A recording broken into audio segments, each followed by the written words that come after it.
त्यात मोठी चर्चा आहे आणि याच योजनेवर काही भामट्या भावांचा डोळा आहे। छत्रपती संभाजीनगरच्या कन्नड तालुक्यात एक अजब प्रकार समोर आलाय। या योजनेसाठी 12 भावांनी अर्ज केला। यामध्ये फोटो वापरण्यात आले ते महिलांचे आणि यामधूनच काही धक्कादायक गोष्टी उघड झालेत। कन्नडच्या महिला आणि बालकल्याण विभागाच्या ही गोष्ट निदर्शनास आली। यानंतर या सगळ्या 12 भावांवर कारवाई करण्याचा प्रस्ताव सादर करण्यात आलाय। जिल्ह्यात आणखीन काही पुरुषांनी सुद्धा अर्ज केल्याचा अंदाज आहे। त्याची सध्या तपासणी सुरू आहे। शासनाने या योजनेला 30 सप्टेंबर पर्यंत मुदतवाढ दिली आहे। संभाजीनगर जिल्ह्यातील कन्नड तालुक्यात या योजनेच्या अंतर्गत आतापर्यंत 92,098 अर्ज दाखल झालेत। या अर्जांची 30 ऑगस्ट रोजी पडताळणी पूर्ण झाली आणि त्याच वेळेला काही धक्कादायक प्रकार समोर आले। अर्ज आपण जेव्हा अर्जांची छाननी करतो तेव्हा त्याच्यासोबत जोडलेली माहिती पण चेक करतो। आधार कार्ड असेल, त्यावरचा फोटो असेल, अर्जावरची माहिती असेल, तर ती त्या माहितीच्या दरम्यान अर्जावर जे नाव होते ते पुरुषांचे आढळून आले आणि त्यामुळे ते अर्ज रिजेक्ट करण्यात आले।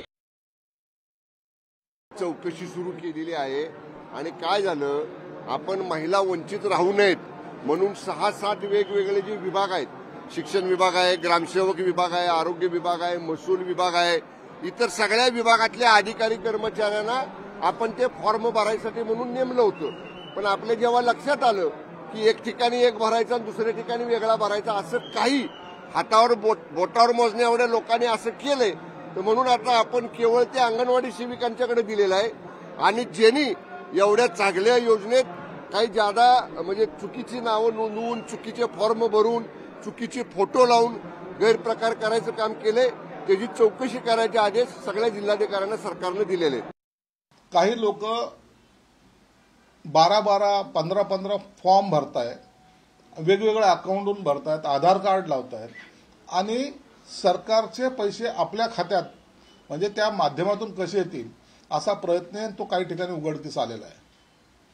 त्यांच्यावर निश्चित गुन्हे दाखल होणार आहेत, परंतु या योजनेला खीळ बसावी हा जो काही अनेक विरोधी पक्षांच्या लोकांचा जो प्रयत्न आहे तो आम्ही सक्सेस होऊ देणार नाही, एवढं मात्र निश्चित आहे।